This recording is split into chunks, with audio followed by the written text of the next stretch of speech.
Thế giới tà thuật với nhiều loại bùa chú, bùa ngải khiến nhiều người sợ hãi và khó có lời giải thích hợp lý.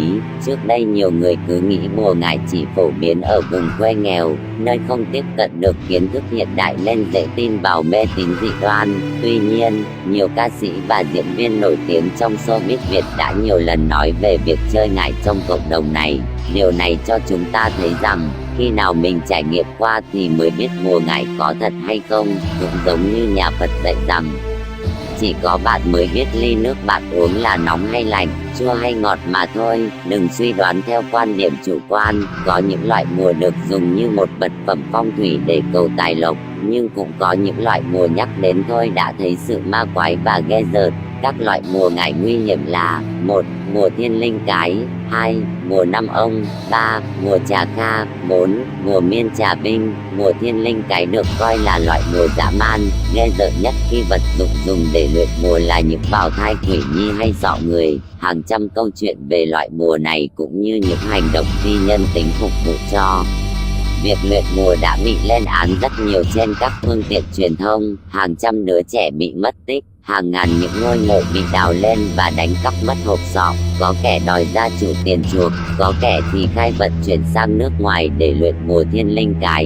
Những người luyện bùa thiên linh cái tin rằng, khi luyện bùa thành công thì họ sẽ có sức mạnh siêu nhiên, có thể điều khiển âm binh, hô mưa, gọi gió, độn thổ và nhiều thần thông khác mà bạn chỉ có thể gặp trong phim Tây Du Ký. Ngoài ra, những thai nhi khi được dùng làm thiên linh cái sẽ có sức mạnh phi thường mà không loại bùa ngải nào sánh bằng. Giá của một chiếc bùa thiên linh cái lên đến vài nghìn USD và ở Việt Nam rất hiếm. Do đó, nhiều người cuồng tín đã sang các nước như Campuchia, Thái Lan hay Lào để tìm mua với mục đích biến hung thành cát. Mọi việc đều thuận gió xuôi buồm. So với thiên linh cái thì bùa năm ông ít ghê rợn hơn. Bùa năm ông là một loại bùa gia truyền của môn phái năm ông Phật Xiêm có nguồn gốc từ nước Xiêm Nam Tông Thái Lan. Bùa này thường được dùng để mang lại may mắn, hộ mệnh cho bản thân người chơi bùa. Theo truyền thuyết kể về môn phái năm ông thì có 5 vị thần, 4 vị mặc áo vàng hở vai áo cà sa và một vị gọi là A Súc Phật. Cả 5 vị đều có tư thế thủ với những linh vật khác nhau, tạo nên thế Tam Sơn Phật. Trên chỗ 3 vị ngồi tỏa ra một ánh hào quang và có 6 vị chư thần ôm đàn, giải hoa ca ngợi. Đây là môn phái đội lốt Phật giáo, khiến cho nhiều người lầm tưởng đây là một tông phái trong Phật giáo, bởi vì họ thiên về thần học hơn là giảng dạy các giáo lý đạo đức và trí tuệ. Cách luyện bùa chú rất đa dạng và mỗi môn phái có những cách thức luyện khác nhau. Với bùa năm ông là môn phái huyền bí, có rất ít tài liệu, do đó cách luyện bùa năm ông như thế nào cũng chỉ được truyền cơ bản như sau. Lúc nhập môn, vẽ bùa vào 2 lá trầu và 3 nắm cơm trắng bằng ngón chân cái, cúng lên bàn thờ tổ với 1 ly nước trắng. Đệ tử ngồi chấp bằng, thầy đọc kinh và ấn vào các huyệt để khai huyệt cơ thể, yểm bùa vào 3 nắm cơm trắng khai thần. Học trò sẽ đọc theo thầy, nếu không được thì sẽ chọn một trong 5 câu mà thầy hướng dẫn để xem hợp với vị thần nào trong 5 ông, rồi từ đó mà đọc to theo, yểm bùa vào lá trầu rồi ăn.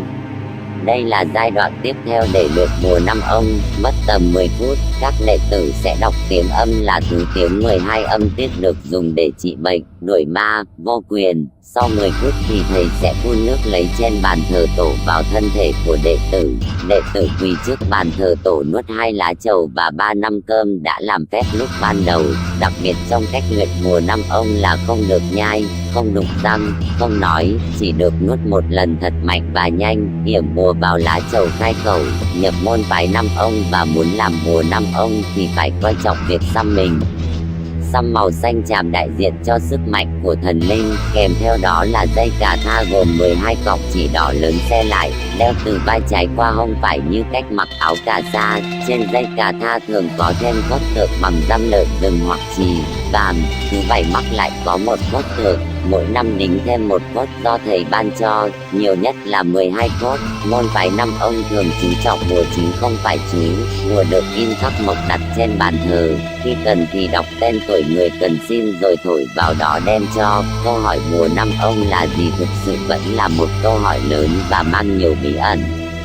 Hơn thế nữa, môn phái này cũng ít người theo học bởi nhiều nguyên do. Bùa Trà Ca có nguồn gốc từ Trà Binh, vùng đất nổi tiếng với các loại bùa chú khác nhau, tiêu biểu như bùa miên Trà Binh. Bùa này có nguồn gốc từ môn phái Trà Ca. Lưu truyền kể lại rằng, Phật tổ khi thời còn trần tục đi truyền giáo thường bị thổ dân, thú dữ đe dọa đến tính mạng. Ngọc Hoàng thấy vậy đã phái 3 vị thần xuống để bảo vệ, giúp Phật tổ có một sức mạnh mà không yêu ma, quỷ quái hay thú dữ nào gây hại được. 3 vị tướng đã luyện cho Phật tổ một loại bùa, dân gian sau này gọi là bùa Trà Ca. Trên bùa vẽ hình con rắn uốn mình.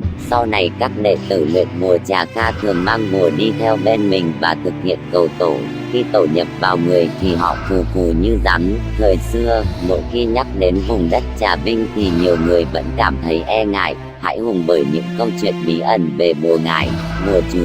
Thậm chí người ta còn mách nhau rằng, đến Trà Binh tốt nhất không nên ăn gì cả, vì có thể trúng bùa ngải Trà Binh bất cứ lúc nào. Trong các loại bùa ngải Việt Nam, có lẽ đây là loại bùa mà nhiều người sợ hãi nhất. Người trúng bùa ngải Trà Binh đang khỏe mạnh bình thường bỗng ốm yếu xanh xao, khám bác sĩ không ra bệnh, người luôn trong trạng thái mệt mỏi và không muốn làm gì cả. Có người dính bùa yêu thì có thể cảm mến một ai ở vùng ấy và quyết ở lại không chịu về.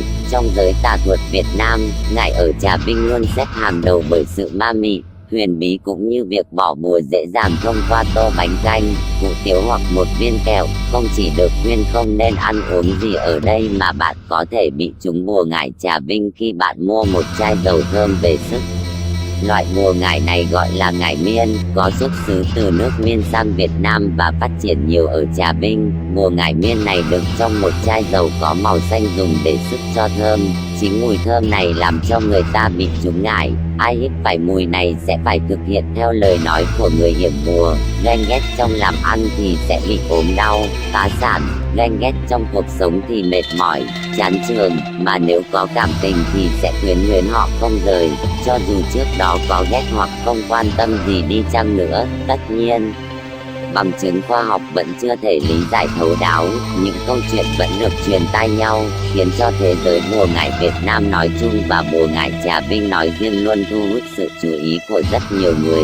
Thật khó có thể tin được huyền năng kỳ lạ của bùa ngải mà dân gian đồn thổi trong một thế giới văn minh như hiện nay, nhưng đâu đó len lỏi trong cuộc sống hiện đại, chúng vẫn tồn tại và trở thành đức tin của một bộ phận người dân. Nếu bạn tin Phật hay Bồ Tát là có thật, nhìn bạn đốt nhang vào mỗi buổi chiều và lắng nghe những lời cầu nguyện của bạn, thì bạn cũng nên nghi ngờ đến những khía cạnh tâm linh khác trong vũ trụ này. Những câu chuyện về bùa thiên linh cái, bùa Trà Ca hay bùa phép năm ông vẫn giữ được sự huyền bí vốn có của nó. Những dấu hiệu khi bị dính bùa ngải và cách phòng tránh. Từ trước đến nay, bùa ngải luôn là một phạm trù bí ẩn. Chúng ta đã nghe không ít lời đồn đại về bùa ngải và thậm chí có người đã từng chứng kiến tận mắt những tai họa khôn lường mà bùa ngải gây ra. Thực tế, đã có một số công trình nghiên cứu khoa học chứng minh bùa ngải là có thật. Bùa ngải trước đây chủ yếu được dùng để thể hiện khát khao đạt được những điều tốt lành, bùa cầu bình ân, ngải chữa bệnh. Tuy nhiên, cuộc sống quá nhiều bon chen, cám dỗ, ghen ghét, đố kỵ khiến ý nghĩa tốt đẹp ban đầu bị bóp méo không thương tiếc. Giờ đây nhắc tới bùa ngải, thứ hiện lên trong đầu mọi người chỉ là những thứ rất kinh khủng, những cơn đau dữ dội, tâm thần bấn loạn, mất trí. Đề phòng bị dính bùa ngải, dù không hề mong muốn điều này xảy ra, nhưng các bạn cũng nên đề cao cảnh giác, có những biện pháp phòng ngừa cho bản thân, tránh những điều không may xảy ra với mình. Bởi vì lòng người khó đoán lắm, khi bạn phải đi vào những nơi nhạy cảm, đi lên vùng núi, miền sâu, nếu sợ bị chuốc ngải, bạn nên mang theo một vật rất âm bên mình, ví dụ như mang tỏi hoặc lấy một ít phân ngỗng phơi khô, mang theo bên cạnh. Vì theo nguyên lý âm dương thì âm sẽ chống lại âm, ngỗng và tỏi là những loài sinh vật mang nhiều tính âm. Cần cảnh giác khi tiếp xúc với người lạ. Khi uống trà, nếu tách trà bằng sứ nghi ngút khói mà tách lại lạnh toát thì tuyệt đối không được uống. Khi được mời uống trà, uống nước, liếc xuống xem, nếu ly trà không thấy đáy hoặc không phản ánh hình ảnh của mình thì có thể đã bị chuốc ngải. Đừng để người lạ biết được ngày sinh tháng đẻ của mình, bởi yếu tố tiên quyết để chuốc bùa ngải một người chính là biết được họ tên và ngày sinh tháng đẻ. Khi đi ngoài đường, Nếu có đối tượng lạ bắt chuyện, nếu cảm thấy nghi ngờ, đừng bao giờ trả lời, cũng đừng để người lạ chạm vào mình. Dấu hiệu bị trúng bùa ngải: nếu bị người khác hại, người bị dính bùa ngải thường đau nhức dữ dội, mệt mỏi, bần thần, hốt hoảng, sợ hãi, tâm thần bấn loạn. Chúng ta có thể thử xem bản thân có bị trúng bùa ngải hay không bằng nhiều cách. Dùng một quả trứng gà luộc chín, đem lăn trên người, sau một lúc, tách quả trứng ra quan sát. Nếu lòng đỏ trứng chuyển thành màu đen, tức là đã bị nhiễm. Nếu lòng đỏ trứng có màu đỏ tươi, tức là đã bị nhiễm rất nặng. Lấy một nắm đậu nành hoặc đậu đen nhai, nếu có mùi tanh, tức là đã dính ngải. Nếu ngậm cam thảo mà bị nôn ra nước cam thảo, tức là đã trúng độc bùa ngải. Phải làm gì khi bị dính bùa ngải? Trong trường hợp đã chắc chắn bị dính phải bùa ngải, hãy bình tĩnh và thực hiện những biện pháp sau. Khi bị dính bùa ngải, tức là não đang bị chi phối và xâm hại, cần tăng cường vitamin B2 để kích thích hoạt động của tế bào não, hóa giải sự khống chế bằng tâm linh. Ngồi thiền, luyện tập dưỡng sinh để có sức khỏe và tinh thần thoải mái nhất. Dùng trứng gà luộc bóc vỏ và lăn trên toàn bộ cơ thể để hút hết tà khí trong cơ thể ra bên ngoài, lăn liên tục và nhiều ngày. Sau đó kiểm tra bằng cách bẻ đôi quả trứng, nếu lòng đỏ trứng không đổi màu, có nghĩa là đã hóa giải thành công. Trứng gà sau khi lăn phải bỏ đi, không được cho người hay động vật ăn vào. Nếu bị phát hiện dính bùa ngải, nên ngay lập tức đến nhà hộ sinh, lưu lại trong phòng đỡ đẻ khoảng nửa ngày, nhờ hơi ngớm, đồ ô uế, máu huyết của nhà thương để khiến bùa ngải khó linh nghiệm. Khi ai bị trúng trùng độc, có thể dùng hùng hoàng, tỏi và cây thạch xương bồ calamus, cho 3 vị vào và uống với nước có thể làm cho đi cầu ra trùng độc. Nhờ những tín ngưỡng có ý nghĩa nhất đối với bạn để ổn định lại cảm xúc, để một chén nước sạch trước mặt. Cầu nguyện hoặc tụng kinh niệm Phật, sau đó uống cạn chén nước. Thay đổi môi trường sống tốt hơn, sạch sẽ hơn, tránh xa những xô bồ, bon chen để tìm thấy sự thanh thản trong tâm hồn. Đừng nhìn nhận vấn đề theo cách tiêu cực. Trong tâm lý học, có một hội chứng tâm lý với những biểu hiện như stress, căng thẳng, sợ hãi dẫn đến cơ thể mệt mỏi, biểu hiện những bệnh lý. Đừng quá cực đoan mà vội quy chụp là đã bị chơi bùa ngải. Hãy đến tìm các chuyên gia y tế để tìm hiểu về bệnh tình xem sao đã. Nếu bạn luôn gặp thất bại trong cuộc sống, làm ăn thua lỗ, phá sản, hãy nghĩ lại xem bạn đã sai ở đâu, đã vấp phải khúc mắc nào. Đừng vội cho rằng đối thủ ghen ghét nên chơi bùa ngải với bạn. Nếu tình cảm trục trặc, chia tay người yêu, đừng vội nghĩ rằng người yêu bạn bị chuốc bùa ngải. Hãy nghĩ lại xem hai bạn có thực sự hợp nhau hay không, có thật sự ở bên nhau thấy hạnh phúc không. Nếu gia đình cãi vã, con cái hư hỏng, thay vì hoang mang vì nghĩ đã dính bùa ngải thì hãy bình tĩnh mà nhìn nhận xem ai đúng ai sai trong trận cãi vã đó. Nghĩ xem bạn đã giáo dục con cái đúng cách chưa. Nếu đã xem xét hết góc độ, loại trừ hết mọi khả năng và xác định được mình đã bị dính bùa ngải, thì cũng đừng quá tuyệt vọng, vì vạn vật trên đời đều theo thuyết âm dương, theo những quy luật tự nhiên của cuộc sống và đều có thể giải quyết được.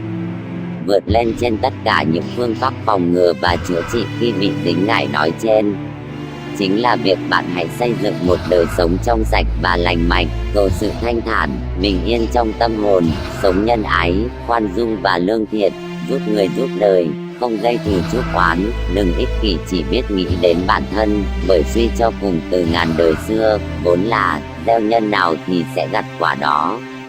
Thế giới tà thuật với nhiều loại bùa chú, bùa ngải khiến nhiều người sợ hãi và khó có lời giải thích hợp lý. Trước đây nhiều người cứ nghĩ bùa ngải chỉ phổ biến ở vùng quê nghèo, nơi không tiếp cận được kiến thức hiện đại nên dễ tin vào mê tín dị đoan. Tuy nhiên, nhiều ca sĩ và diễn viên nổi tiếng trong showbiz Việt đã nhiều lần nói về việc chơi ngải trong cộng đồng này. Điều này cho chúng ta thấy rằng, khi nào mình trải nghiệm qua thì mới biết bùa ngải có thật hay không. Cũng giống như nhà Phật dạy rằng, chỉ có bạn mới biết ly nước bạn uống là nóng hay lạnh, chua hay ngọt mà thôi. Đừng suy đoán theo quan điểm chủ quan. Có những loại bùa được dùng như một vật phẩm phong thủy để cầu tài lộc, nhưng cũng có những loại bùa nhắc đến thôi đã thấy sự ma quái và ghê rợn. Các loại bùa ngải nguy hiểm là: 1.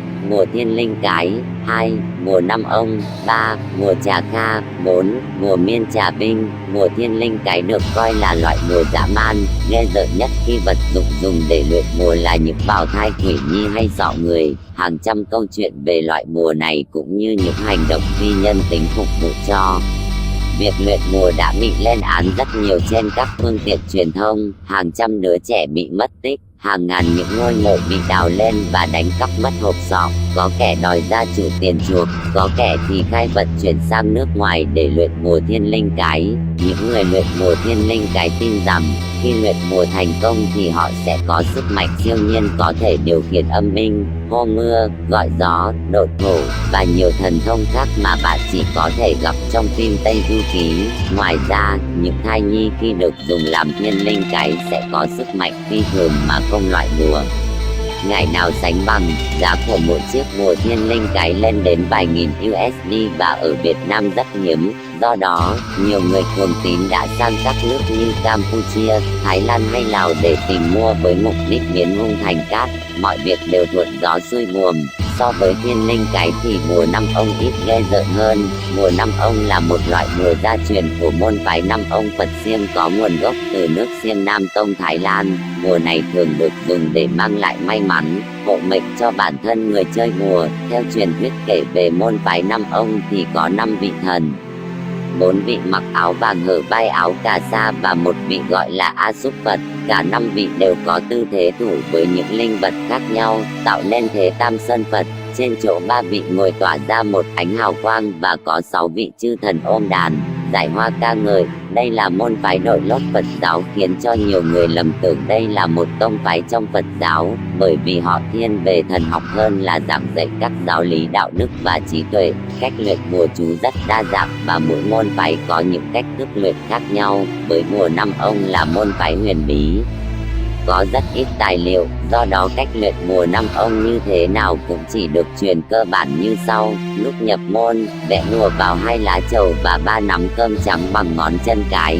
cúng lên bàn thờ tổ với 1 ly nước trắng. Đệ tử ngồi chấp bằng, thầy đọc kinh và ấn vào các huyệt để khai huyệt cơ thể, yểm bùa vào 3 nắm cơm trắng khai thần. Học trò sẽ đọc theo thầy, nếu không được thì sẽ chọn một trong 5 câu mà thầy hướng dẫn để xem hợp với vị thần nào trong 5 ông, rồi từ đó mà đọc to theo, yểm bùa vào lá trầu rồi ăn.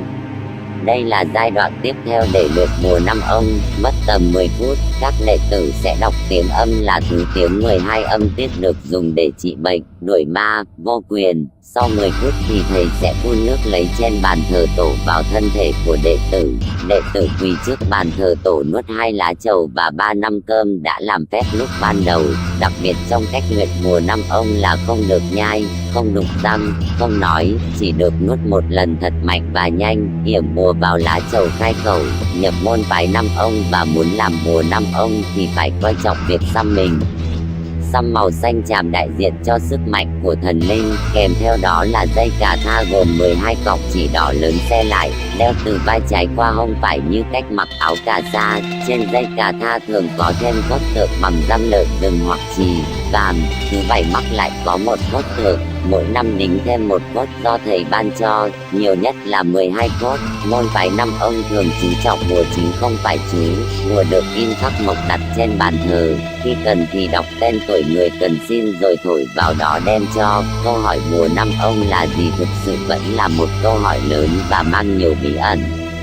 Hơn thế nữa, môn phái này cực ít người theo học bởi nhiều nguyên do. Bùa trà kha có nguồn gốc từ Trà Binh, vùng đất nổi tiếng với các loại bùa chú khác nhau, tiêu biểu như bùa miên Trà Binh. Bùa này có nguồn gốc từ môn phái Trà Kha. Lưu truyền kể lại rằng, Phật tổ khi thời còn trần tục đi truyền giáo thường bị thổ dân, thú dữ đe dọa đến tính mạng. Ngọc Hoàng thấy vậy đã phái 3 vị thần xuống để bảo vệ, giúp Phật tổ có một sức mạnh mà không yêu ma, quỷ quái hay thú dữ nào gây hại được. 3 vị tướng đã luyện cho Phật tổ một loại bùa, dân gian sau này gọi là bùa trà kha. Trên bùa vẽ hình con rắn uốn mình. Sau này các đệ tử luyện bùa trà kha thường mang bùa đi theo bên mình và thực hiện cầu tổ. Khi tổ nhập vào người thì họ phù phù như rắn. Thời xưa, mỗi khi nhắc đến vùng đất Trà Vinh thì nhiều người vẫn cảm thấy e ngại. hãi hùng bởi những câu chuyện bí ẩn về bùa ngải, bùa chú. Thậm chí người ta còn mách nhau rằng đến trà binh tốt nhất không nên ăn gì cả, vì có thể trúng bùa ngải trà binh bất cứ lúc nào. Trong các loại bùa ngải Việt Nam, có lẽ đây là loại bùa mà nhiều người sợ hãi nhất. Người trúng bùa ngải trà binh đang khỏe mạnh bình thường bỗng ốm yếu xanh xao, khám bác sĩ không ra bệnh, người luôn trong trạng thái mệt mỏi và không muốn làm gì cả. Có người dính bùa yêu thì có thể cảm mến một ai ở vùng ấy và quyết ở lại không chịu về. Trong giới tà thuật Việt Nam, ngải ở trà binh luôn xếp hàng đầu bởi sự ma mị, huyền bí, cũng như việc bỏ bùa dễ dàng thông qua tô bánh canh, hủ tiếu hoặc một viên kẹo. Không chỉ được khuyên không nên ăn uống gì ở đây, mà bạn có thể bị trúng bùa ngải trà binh khi bạn mua một chai dầu thơm về sức.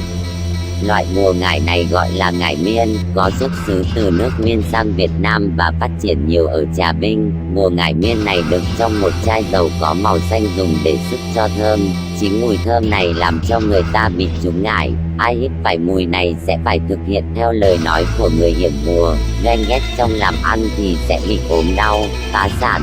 Ghen ghét trong cuộc sống thì mệt mỏi, chán trường. Mà nếu có cảm tình thì sẽ quyến luyến họ không rời, cho dù trước đó có ghét hoặc không quan tâm gì đi chăng nữa. Tất nhiên, bằng chứng khoa học vẫn chưa thể lý giải thấu đáo, những câu chuyện vẫn được truyền tai nhau, khiến cho thế giới bùa ngải Việt Nam nói chung và bùa ngải Trà Vinh nói riêng luôn thu hút sự chú ý của rất nhiều người.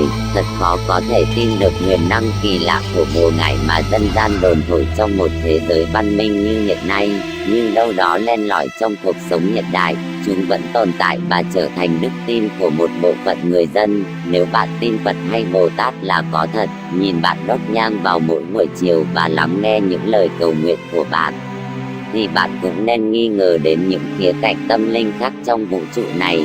Những câu chuyện về bùa thiên linh cái, bùa trà kha hay bùa phép năm ông vẫn giữ được sự huyền bí vốn có của nó.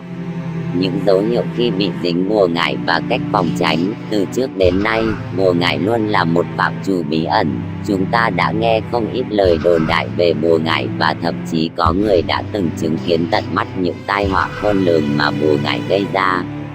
Thực tế, đã có một số công trình nghiên cứu khoa học chứng minh bùa ngải là có thật. Bùa ngải trước đây chủ yếu được dùng để thể hiện khát khao đạt được những điều tốt lành, bùa cầu bình ân, ngải chữa bệnh. Tuy nhiên, cuộc sống quá nhiều bon chen, cám dỗ, ghen ghét, đố kỵ khiến ý nghĩa tốt đẹp ban đầu bị bóp méo không thương tiếc. Giờ đây nhắc tới bùa ngải, thứ hiện lên trong đầu mọi người chỉ là những thứ rất kinh khủng, những cơn đau dữ dội, tâm thần bấn loạn, mất trí. Đề phòng bị dính bùa ngải, dù không hề mong muốn điều này xảy ra, nhưng các bạn cũng nên đề cao cảnh giác, có những biện pháp phòng ngừa cho bản thân, tránh những điều không may xảy ra với mình. Bởi vì lòng người khó đoán lắm, khi bạn phải đi vào những nơi nhạy cảm, đi lên vùng núi, miền sâu, nếu sợ bị chuốc ngải, bạn nên mang theo một vật rất âm bên mình, ví dụ như mang tỏi hoặc lấy một ít phân ngỗng phơi khô, mang theo bên cạnh. Vì theo nguyên lý âm dương thì âm sẽ chống lại âm, ngỗng và tỏi là những loài sinh vật mang nhiều tính âm. Cần cảnh giác khi tiếp xúc với người lạ. Khi uống trà, nếu tách trà bằng sứ nghi ngút khói mà tách lại lạnh toát thì tuyệt đối không được uống. Khi được mời uống trà, uống nước, liếc xuống xem, nếu ly trà không thấy đáy hoặc không phản ánh hình ảnh của mình thì có thể đã bị chuốc ngải. Đừng để người lạ biết được ngày sinh tháng đẻ của mình, bởi yếu tố tiên quyết để chuốc bùa ngải một người chính là biết được họ tên và ngày sinh tháng đẻ. Khi đi ngoài đường, nếu có đối tượng lạ bắt chuyện, nếu cảm thấy nghi ngờ, đừng bao giờ trả lời, cũng đừng để người lạ chạm vào mình. Dấu hiệu bị trúng bùa ngải. Nếu bị người khác hại, người bị dính bùa ngải thường đau nhức dữ dội, mệt mỏi, bần thần, hốt hoảng, sợ hãi, tâm thần bấn loạn. Chúng ta có thể thử xem bản thân có bị trúng bùa ngải hay không bằng nhiều cách. Dùng một quả trứng gà luộc chín, đem lăn trên người, sau một lúc, tách quả trứng ra quan sát. Nếu lòng đỏ trứng chuyển thành màu đen, tức là đã bị nhiễm. Nếu lòng đỏ trứng có màu đỏ tươi, tức là đã bị nhiễm rất nặng. Lấy một nắm đậu nành hoặc đậu đen nhai, nếu có mùi tanh, tức là đã dính ngải. Nếu ngập cam thảo mà bị nôn ra nước cam thảo, tức là đã trúng độc bùa ngải. Phải làm gì khi bị dính bùa ngải? Trong trường hợp đã chắc chắn bị dính phải bùa ngải, hãy bình tĩnh và thực hiện những biện pháp sau. Khi bị dính bùa ngải, tức là não đang bị chi phối và xâm hại, cần tăng cường vitamin B2 để kích thích hoạt động của tế bào não, hóa giải sự khống chế bằng tâm linh. Ngồi thiền, luyện tập dưỡng sinh để có sức khỏe và tinh thần thoải mái nhất. Dùng trứng gà luộc bóc vỏ và lăn trên toàn bộ cơ thể để hút hết tà khí trong cơ thể ra bên ngoài, lăn liên tục và nhiều ngày. Sau đó kiểm tra bằng cách bẻ đôi quả trứng, nếu lòng đỏ trứng không đổi màu, có nghĩa là đã hóa giải thành công. Trứng gà sau khi lăn phải bỏ đi, không được cho người hay động vật ăn vào. Nếu bị phát hiện dính bùa ngải, nên ngay lập tức đến nhà hộ sinh, lưu lại trong phòng đỡ đẻ khoảng nửa ngày, nhờ hơi ngớm, đồ ô uế, máu huyết của nhà thương để khiến bùa ngải khó linh nghiệm. Khi ai bị trúng trùng độc, có thể dùng hùng hoàng, tỏi và cây thạch xương bồ calamus, cho 3 vị vào và uống với nước có thể làm cho đi cầu ra trùng độc. Nhờ những tín ngưỡng có ý nghĩa nhất đối với bạn để ổn định lại cảm xúc, để một chén nước sạch trước mặt. Cầu nguyện hoặc tụng kinh niệm Phật, sau đó uống cạn chén nước. Thay đổi môi trường sống tốt hơn, sạch sẽ hơn, tránh xa những xô bồ, bon chen để tìm thấy sự thanh thản trong tâm hồn. Đừng nhìn nhận vấn đề theo cách tiêu cực. Trong tâm lý học, có một hội chứng tâm lý với những biểu hiện như stress, căng thẳng, sợ hãi dẫn đến cơ thể mệt mỏi, biểu hiện những bệnh lý. Đừng quá cực đoan mà vội quy chụp là đã bị chơi bùa ngải. Hãy đến tìm các chuyên gia y tế để tìm hiểu về bệnh tình xem sao đã. Nếu bạn luôn gặp thất bại trong cuộc sống, làm ăn thua lỗ, phá sản, hãy nghĩ lại xem bạn đã sai ở đâu, đã vấp phải khúc mắc nào. Đừng vội cho rằng đối thủ ghen ghét nên chơi bùa ngải với bạn. Nếu tình cảm trục trặc, chia tay người yêu, đừng vội nghĩ rằng người yêu bạn bị chuốc bùa ngải. Hãy nghĩ lại xem hai bạn có thực sự hợp nhau hay không, có thật sự ở bên nhau thấy hạnh phúc không. Nếu gia đình cãi vã, con cái hư hỏng, thay vì hoang mang vì nghĩ đã dính bùa ngải thì hãy bình tĩnh mà nhìn nhận xem ai đúng ai sai trong trận cãi vã đó. Nghĩ xem bạn đã giáo dục con cái đúng cách chưa. Nếu đã xem xét hết góc độ, loại trừ hết mọi khả năng và xác định được mình đã bị dính bùa ngải, thì cũng đừng quá tuyệt vọng, vì vạn vật trên đời đều theo thuyết âm dương, theo những quy luật tự nhiên của cuộc sống và đều có thể giải quyết được. Vượt lên trên tất cả những phương pháp phòng ngừa và chữa trị khi bị dính ngải nói trên chính là việc bạn hãy xây dựng một đời sống trong sạch và lành mạnh, cầu sự thanh thản, bình yên trong tâm hồn, sống nhân ái, khoan dung và lương thiện, giúp người giúp đời, không gây thù chuốc oán. Đừng ích kỷ chỉ biết nghĩ đến bản thân, bởi suy cho cùng từ ngàn đời xưa vốn là gieo nhân nào thì sẽ gặt quả đó. Thế giới tà thuật với nhiều loại bùa chú, bùa ngải khiến nhiều người sợ hãi và khó có lời giải thích hợp lý. Trước đây nhiều người cứ nghĩ bùa ngải chỉ phổ biến ở vùng quê nghèo, nơi không tiếp cận được kiến thức hiện đại nên dễ tin vào mê tín dị đoan. Tuy nhiên, nhiều ca sĩ và diễn viên nổi tiếng trong showbiz Việt đã nhiều lần nói về việc chơi ngải trong cộng đồng này. Điều này cho chúng ta thấy rằng, khi nào mình trải nghiệm qua thì mới biết bùa ngải có thật hay không. Cũng giống như nhà Phật dạy rằng, chỉ có bạn mới biết ly nước bạn uống là nóng hay lạnh, chua hay ngọt mà thôi. Đừng suy đoán theo quan điểm chủ quan. Có những loại bùa được dùng như một vật phẩm phong thủy để cầu tài lộc, nhưng cũng có những loại bùa nhắc đến thôi đã thấy sự ma quái và ghê rợn. Các loại bùa ngải nguy hiểm là: 1. Bùa thiên linh cái. 2. Bùa năm ông. 3. Bùa trà kha. 4. Bùa miên trà binh. Bùa thiên linh cái được coi là loại bùa dã man, ghê rợn nhất khi vật dụng dùng để luyện bùa là những bào thai quỷ nhi hay sọ người. Hàng trăm câu chuyện về loại bùa này cũng như những hành động phi nhân tính phục vụ cho việc luyện bùa đã bị lên án rất nhiều trên các phương tiện truyền thông. Hàng trăm đứa trẻ bị mất tích, hàng ngàn những ngôi mộ bị đào lên và đánh cắp mất hộp sọ. Có kẻ đòi gia chủ tiền chuộc, có kẻ thì khai vận chuyển sang nước ngoài để luyện bùa thiên linh cái. Những người luyện bùa thiên linh cái tin rằng khi luyện bùa thành công thì họ sẽ có sức mạnh siêu nhiên, có thể điều khiển âm binh, hô mưa, gọi gió, độ thổ và nhiều thần thông khác mà bạn chỉ có thể gặp trong phim Tây Du Ký. Ngoài ra, những thai nhi khi được dùng làm thiên linh cái sẽ có sức mạnh phi thường mà không loại bùa ngải nào sánh bằng. Giá của một chiếc bùa thiên linh cái lên đến vài nghìn USD và ở Việt Nam rất hiếm. Do đó, nhiều người cuồng tín đã sang các nước như Campuchia, Thái Lan hay Lào để tìm mua với mục đích biến hung thành cát. Mọi việc đều thuận gió xuôi buồm. So với thiên linh cái thì bùa năm ông ít ghê rợn hơn. Bùa năm ông là một loại bùa gia truyền của môn phái năm ông Phật Xiêm có nguồn gốc từ nước Xiêm Nam Tông Thái Lan. Bùa này thường được dùng để mang lại may mắn, hộ mệnh cho bản thân người chơi bùa. Theo truyền thuyết kể về môn phái năm ông thì có 5 vị thần, 4 vị mặc áo vàng hở vai áo cà sa và một vị gọi là A Súc Phật. Cả 5 vị đều có tư thế thủ với những linh vật khác nhau, tạo nên thế Tam Sơn Phật. Trên chỗ 3 vị ngồi tỏa ra một ánh hào quang và có 6 vị chư thần ôm đàn, giải hoa ca ngợi. Đây là môn phái đội lốt Phật giáo, khiến cho nhiều người lầm tưởng đây là một tông phái trong Phật giáo, bởi vì họ thiên về thần học hơn là giảng dạy các giáo lý đạo đức và trí tuệ. Cách luyện bùa chú rất đa dạng và mỗi môn phái có những cách thức luyện khác nhau. Với bùa năm ông là môn phái huyền bí, có rất ít tài liệu, do đó cách luyện bùa năm ông như thế nào cũng chỉ được truyền cơ bản như sau. Lúc nhập môn, vẽ bùa vào 2 lá trầu và 3 nắm cơm trắng bằng ngón chân cái,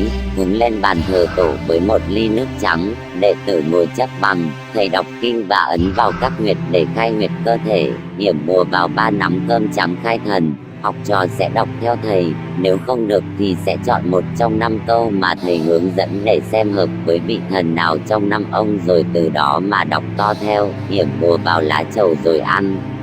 Đây là giai đoạn tiếp theo để luyện bùa năm ông, mất tầm 10 phút. Các đệ tử sẽ đọc tiếng âm là thứ tiếng 12 âm tiết được dùng để trị bệnh, đuổi ma, vô quyền. Sau 10 phút thì thầy sẽ phun nước lấy trên bàn thờ tổ vào thân thể của đệ tử. Đệ tử quỳ trước bàn thờ tổ nuốt 2 lá trầu và 3 năm cơm đã làm phép lúc ban đầu. Đặc biệt trong cách luyện bùa năm ông là không được nhai, không đụng răng, không nói, chỉ được nuốt 1 lần thật mạnh và nhanh. Yểm bùa vào lá trầu khai khẩu. Nhập môn phái năm ông và muốn làm bùa năm ông thì phải coi trọng việc xăm mình. Xăm màu xanh chàm đại diện cho sức mạnh của thần linh, kèm theo đó là dây cà tha gồm 12 cọc chỉ đỏ lớn xe lại, đeo từ vai trái qua hông phải như cách mặc áo cà sa. Trên dây cà tha thường có thêm cốt tượng bằng răm lợn rừng hoặc chì, vàng. Thứ 7 mắc lại có một cốt tượng, mỗi năm đính thêm một cốt do thầy ban cho, nhiều nhất là 12 cốt. Môn phái năm ông thường chú trọng bùa chứ không phải chú. Bùa được in khắc mộc đặt trên bàn thờ, khi cần thì đọc tên tuổi người cần xin rồi thổi vào đó đem cho. Câu hỏi bùa năm ông là gì thực sự vẫn là một câu hỏi lớn và mang nhiều bí ẩn. Hơn thế nữa, môn phái này cực ít người theo học bởi nhiều nguyên do. Bùa Trà Ca có nguồn gốc từ Trà Vinh, vùng đất nổi tiếng với các loại bùa chú khác nhau, tiêu biểu như bùa miên Trà Vinh. Bùa này có nguồn gốc từ môn phái Trà Ca. Lưu truyền kể lại rằng, Phật tổ khi thời còn trần tục đi truyền giáo thường bị thổ dân, thú dữ đe dọa đến tính mạng. Ngọc Hoàng thấy vậy đã phái 3 vị thần xuống để bảo vệ, giúp Phật tổ có một sức mạnh mà không yêu ma, quỷ quái hay thú dữ nào gây hại được. 3 vị tướng đã luyện cho Phật tổ một loại bùa, dân gian sau này gọi là bùa Trà Ca. Trên bùa vẽ hình con rắn uốn mình. Sau này các đệ tử luyện bùa Trà Ca thường mang bùa đi theo bên mình và thực hiện cầu tổ. Khi tổ nhập vào người thì họ phù phù như rắn. Thời xưa, mỗi khi nhắc đến vùng đất Trà Vinh thì nhiều người vẫn cảm thấy e ngại, hãi hùng bởi những câu chuyện bí ẩn về bùa ngải, bùa chú. Thậm chí người ta còn mách nhau rằng đến Trà Vinh tốt nhất không nên ăn gì cả, vì có thể trúng bùa ngải Trà Vinh bất cứ lúc nào. Trong các loại bùa ngải Việt Nam có lẽ đây là loại bùa mà nhiều người sợ hãi nhất. Người trúng bùa ngải Trà Vinh đang khỏe mạnh bình thường bỗng ốm yếu xanh xao, khám bác sĩ không ra bệnh, người luôn trong trạng thái mệt mỏi và không muốn làm gì cả. Có người dính bùa yêu thì có thể cảm mến một ai ở vùng ấy và quyết ở lại không chịu về. Trong giới tà thuật Việt Nam, ngải ở Trà Vinh luôn xếp hàng đầu bởi sự ma mị, huyền bí cũng như việc bỏ bùa dễ dàng thông qua tô bánh canh, củ tiếu hoặc một viên kẹo. Không chỉ được khuyên không nên ăn uống gì ở đây mà bạn có thể bị trúng bùa ngải trà vinh khi bạn mua một chai dầu thơm về sức. Loại bùa ngải này gọi là ngải miên, có xuất xứ từ nước Miên sang Việt Nam và phát triển nhiều ở Trà Vinh. Bùa ngải miên này đựng trong một chai dầu có màu xanh dùng để sức cho thơm. Chính mùi thơm này làm cho người ta bị trúng ngải. Ai hít phải mùi này sẽ phải thực hiện theo lời nói của người yểm bùa. Ghen ghét trong làm ăn thì sẽ bị ốm đau, phá sản. Ghen ghét trong cuộc sống thì mệt mỏi, chán trường. Mà nếu có cảm tình thì sẽ quyến luyến họ không rời, cho dù trước đó có ghét hoặc không quan tâm gì đi chăng nữa. Tất nhiên, bằng chứng khoa học vẫn chưa thể lý giải thấu đáo, những câu chuyện vẫn được truyền tai nhau, khiến cho thế giới bùa ngải Việt Nam nói chung và bùa ngải Trà Vinh nói riêng luôn thu hút sự chú ý của rất nhiều người. Thật khó có thể tin được quyền năng kỳ lạ của bùa ngải mà dân gian đồn thổi trong một thế giới văn minh như hiện nay, nhưng đâu đó len lỏi trong cuộc sống hiện đại, chúng vẫn tồn tại và trở thành đức tin của một bộ phận người dân. Nếu bạn tin Phật hay Bồ Tát là có thật, nhìn bạn đốt nhang vào mỗi buổi chiều và lắng nghe những lời cầu nguyện của bạn, thì bạn cũng nên nghi ngờ đến những khía cạnh tâm linh khác trong vũ trụ này. Những câu chuyện về bùa thiên linh cái, bùa trà kha hay bùa phép năm ông vẫn giữ được sự huyền bí vốn có của nó. Những dấu hiệu khi bị dính bùa ngải và cách phòng tránh. Từ trước đến nay, bùa ngải luôn là một phạm trù bí ẩn. Chúng ta đã nghe không ít lời đồn đại về bùa ngải và thậm chí có người đã từng chứng kiến tận mắt những tai họa khôn lường mà bùa ngải gây ra. Thực tế, đã có một số công trình nghiên cứu khoa học chứng minh bùa ngải là có thật.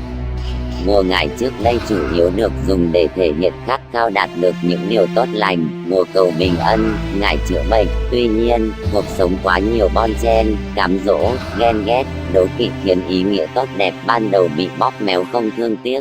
Giờ đây nhắc tới bùa ngải, thứ hiện lên trong đầu mọi người chỉ là những thứ rất kinh khủng, những cơn đau dữ dội, tâm thần bấn loạn, mất trí, đề phòng bị dính bùa ngải. Dù không hề mong muốn điều này xảy ra, nhưng các bạn cũng nên đề cao cảnh giác, có những biện pháp phòng ngừa cho bản thân, tránh những điều không may xảy ra với mình, bởi vì lòng người khó đoán lắm. Khi bạn phải đi vào những nơi nhạy cảm, đi lên vùng núi, miền sâu, nếu sợ bị chuốc ngải, bạn nên mang theo một vật rất âm bên mình, ví dụ như mang tỏi hoặc lấy một ít phân ngỗng phơi khô, mang theo bên cạnh.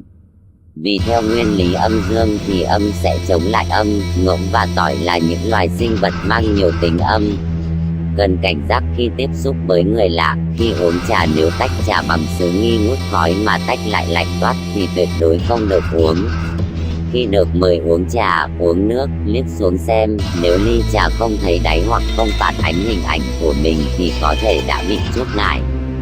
Đừng để người lạ biết được ngày sinh tháng đẻ của mình, bởi yếu tố tiên quyết để chuốc bùa ngải một người chính là biết được họ tên và ngày sinh tháng đẻ. Khi đi ngoài đường, nếu có đối tượng lạ bắt chuyện, nếu cảm thấy nghi ngờ, đừng bao giờ trả lời, cũng đừng để người lạ chạm vào mình. Dấu hiệu bị trúng bùa ngải. Nếu bị người khác hại, người bị dính bùa ngải thường đau nhức dữ dội, mệt mỏi, bần thần, hốt hoảng, sợ hãi, tâm thần bấn loạn. Chúng ta có thể thử xem bản thân có bị trúng bùa ngải hay không bằng nhiều cách.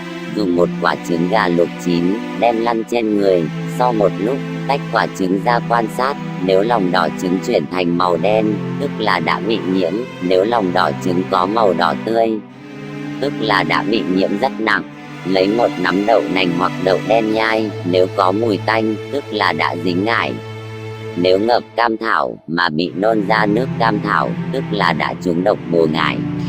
Phải làm gì khi bị dính bùa ngải? Trong trường hợp đã chắc chắn bị dính phải bùa ngải, hãy bình tĩnh và thực hiện những biện pháp sau. Khi bị dính bùa ngải, tức là não đang bị chi phối và xâm hại, cần tăng cường vitamin B2 để kích thích hoạt động của tế bào não, hóa giải sự khống chế bằng tâm linh. Ngồi thiền, luyện tập dưỡng sinh để có sức khỏe và tinh thần thoải mái nhất.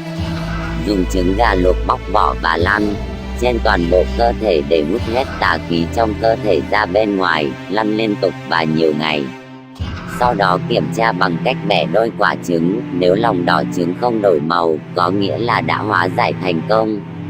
Trứng gà sau khi lăn phải bỏ đi, không được cho người hay động vật ăn vào. Nếu bị phát hiện dính bùa ngải, nên ngay lập tức đến nhà hộ sinh, lưu lại trong phòng đỡ đẻ khoảng nửa ngày, nhờ hơi ngớm, đồ ô uế, máu huyết của nhà thương để khiến bùa ngải khó linh nghiệm. Khi ai bị trúng trùng độc, có thể dùng hùng hoàng, tỏi và canh thạch xương bồ calamus, cho 3 vị vào và uống với nước có thể làm cho đi cầu ra trùng độc. Nhờ những tín ngưỡng có ý nghĩa nhất đối với bạn để ổn định lại cảm xúc, để một chén nước sạch trước mặt. Cầu nguyện hoặc tụng kinh niệm Phật, sau đó uống cạn chén nước. Thay đổi môi trường sống tốt hơn, sạch sẽ hơn, tránh xa những xô bồ, bon chen để tìm thấy sự thanh thản trong tâm hồn. Đừng nhìn nhận vấn đề theo cách tiêu cực. Trong tâm lý học, có một hội chứng tâm lý với những biểu hiện như stress, căng thẳng, sợ hãi dẫn đến cơ thể mệt mỏi, biểu hiện những bệnh lý. Đừng quá cực đoan mà vội quy chụp là đã bị chơi bùa ngải.